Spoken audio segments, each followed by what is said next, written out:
জয় যিশু। সুপ্রভাত বন্ধুরা। নতুন বছরটা একটু আলাদাই হোক। এই বছরে আমি আপনাদের জন্য ঈশ্বরের বাক্য নিয়ে আসব।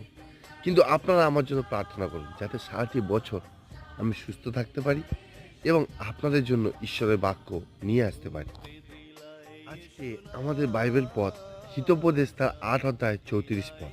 সেখানে বাইবেল বলে, ধন্য সেই ব্যক্তি যে আমার কথা শুনে, যে দিন দিন আমার দ্বারে জাগ্রত থাকে, আমার দ্বারের চৌকাঠে থাকিয়া অপেক্ষা করে। বন্ধুরা, আজকে এই পথে আমি আপনাদেরকে এই জন্য বলতে চাই, আপনি যদি একটি 2024 যেটি সফল হোক, সাকসেসফুল হোক, সেই রকম চান, তাহলে এই পথটি মেনে চলুন। ঈশ্বরের বাক্য শুনুন, তার দ্বারে জাগ্রত থাকুন এবং তার কাছে অপেক্ষায় থাকুন। তিনি আপনার প্রার্থনার উত্তর দেবে। তিনি ছাড়া আর কেউ আপনার প্রার্থনার